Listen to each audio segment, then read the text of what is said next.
Hello everyone, আসসালামু আলাইকুম। আজকে আমি চলে এসেছি মজাদার স্বাদের একটি স্ন্যাক্স আইটেম, আর যেটির নাম হচ্ছে পটেটো চিজ রোল। নাস্তাটি একবার খেলে বারবার খেতে মন চাইবে, এতটাই মজার।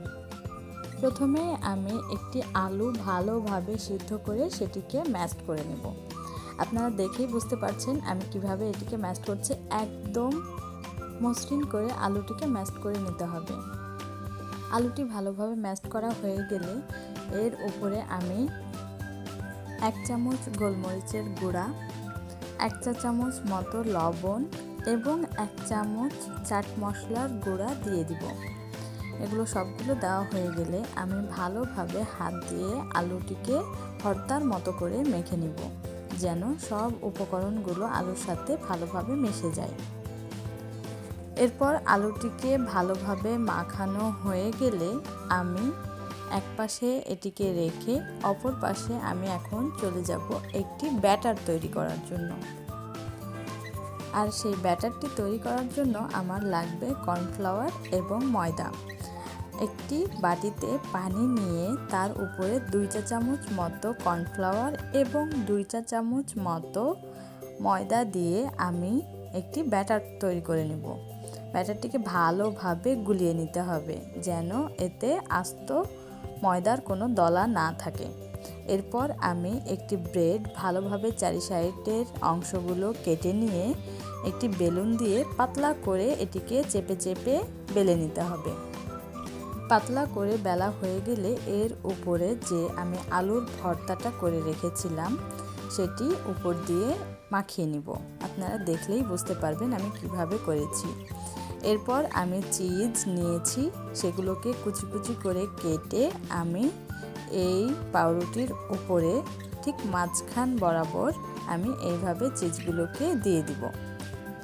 এরপর আমি ব্রেডটিকে ভালোভাবে আস্তে করে এটিকে রোলের শেপে মোল্ড করে নেব। আপনারা দেখে বুঝতে পারছেন আমি কিভাবে কাজটি করেছি। এর উপরে যদি ফাঁকা কোনো অংশ থাকে তাহলে সেটিকে সেই ব্যাটারগুলো দিয়ে পূরণ করে দিতে হবে এবং মোল্ডটিকে ভালোভাবে জোড়া লাগানোর জন্য সেই ব্যাটারের সাহায্যে ভালোভাবে সেটিকে রোল বানিয়ে নিতে হবে। এরপর আমি এটিকে মাঝখান বরাবর কেটে নিয়েছি। এবার চলে যাব আমি ভাজার পালায়। প্রথমে একটি প্যানে আমি পরিমাণ মতো তেল নিয়ে নেব এবং সেই ময়দা আর কর্নফ্লাওয়ার গুলানো ব্যাটারের উপরে ব্রেডটিকে অর্থাৎ রোলটিকে ভালোভাবে আমি ডুবিয়ে নেব। এরপর ব্রেড ক্রামের উপরে সেই রোলটি ভালোভাবে চেপে চেপে আমি লাগিয়ে নেব। ব্রেড ক্রামগুলো রোলের ওপর চেপে চেপে লাগাতে হবে, যেন ভাজার সময় এটি খুলে খুলে না আসে। আমার সবগুলো রোল একইভাবে আমি ব্রেড ক্রামে চুবিয়ে তারপর সেগুলোকে আমি ভেজে নেব। ভাজার কাজটি করতে হবে মিডিয়াম আঁচে, না হলে ব্রেড ক্রামগুলো উপর থেকে পুড়ে যাবে এবং ভিতরের চিজগুলো ঠিকঠাক মতো গলবে না। এরপর আমি উল্টিয়ে পাল্টিয়ে সেই রোলগুলোকে ভালোভাবে ভেজে নেব। রোলগুলো যখন ব্রাউন কালার হয়ে যাবে এবং দেখা যাবে ভিতরের চিজগুলো ঠিক মতো গলে গেছে, ঠিক সেই পর্যায়ে আমি সেগুলোকে উঠিয়ে নেব। ঘরে থাকা অল্প কয়েকটা ব্রেড এবং একটি আলু দিয়ে যে এত মজাদার একটি নাস্তা বানানো যায় যে একবার না ট্রাই করবেন তারা কখনোই বুঝতে পারবেন না।